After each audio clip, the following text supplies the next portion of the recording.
mengapa kita harus melakukan pembinaan dan bela negara? Karena walaupun Indonesia ini sudah merdeka, tetapi masih banyak tantangan dan hambatan.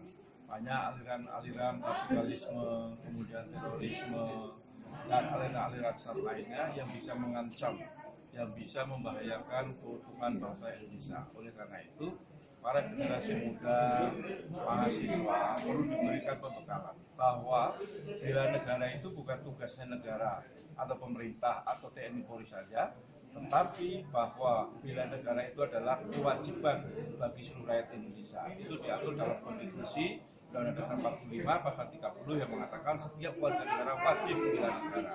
Nah, jadi kesan yang selama ini masyarakat berpendapat bahwa bela negara itu tugasnya pemerintah dan TNI Polri, agar kita paham bahwa memang seluruh rakyat Indonesia memiliki kewajiban untuk bela negara. Nah, di samping itu bahwa saat ini kan banyak yaitu aliran-aliran dan juga yang ditimbulkan dengan adanya globalisasi dan juga berkembangnya teknologi dan informasi, sehingga banyak paham-paham yang tidak kita sadari itu mudah di-share, kemudian mudah di-forward dan sebagainya, sehingga ini yang bisa membuat retaknya persatuan dan kesatuan bangsa, karena banyak propaganda ataupun provokator yang dimunculkan melalui media. Nah, oleh karena itu, tatkala para pemuda dan mahasiswa diberikan pemahaman, harus hati-hati di dalam menerima segala informasi, harus hati-hati di dalam menerima ajakan-ajakan ataupun provokasi-provokasi lainnya, sehingga itu bagian dari bela negara. Termasuk saat ini, mengapa kita harus memberikan sebuah pemahaman dan pembinaan secara bela negara? Saat ini dibutuhkan oleh masyarakat. Salah satunya adalah mentaati anjuran pemerintah di dalam PSBB dalam rangka mencegah paparan seperti di rumah, menjaga jarak, pakai masker, dan kebersihan.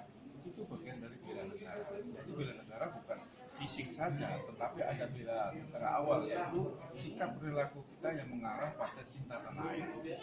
Nah, saat ini bangsa kita sedang mengalami wabah penyakit atau wabah virus corona. Maka disinilah kita bagaimana peran generasi muda dan mahasiswa untuk ikut terus bela negara melalui taat terhadap anjuran pemerintah, taat mematuhi protokol kesehatan di dalam mencegah COVID-19. Di kampus-kampus itu masih ada nggak pelajaran mengenai bela negara itu? Ada. Jadi di bela negara itu termasuk dalam yaitu kewarganegaraan. Ya, kalau di kampus itu kewarganegaraan.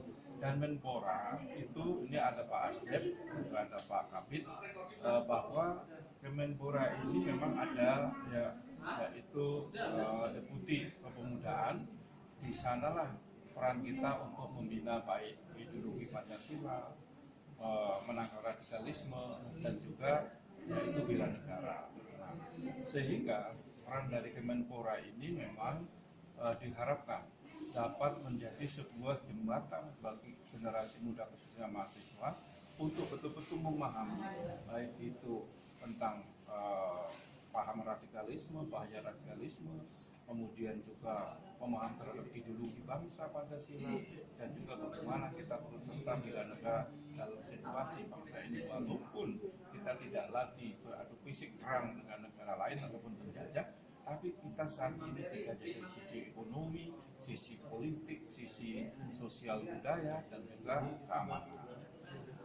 Ada harapannya Bang dengan pertemuan hari ini kepada masyarakat dan khususnya para mahasiswa ini, dan ikut juga dalam kegiatan hari ini? Ya, harapannya adalah bahwa generasi muda, masyarakat, dan mahasiswa khususnya memahami betul bahwa bagaimana cara-cara membela negara, tidak hanya melalui fisik, tetapi dengan sikap, perilaku, perbuatan yang mengarah kepada yaitu kebaikan. Nah, itu seperti kita saat ini banyak masyarakat yang mendapat COVID.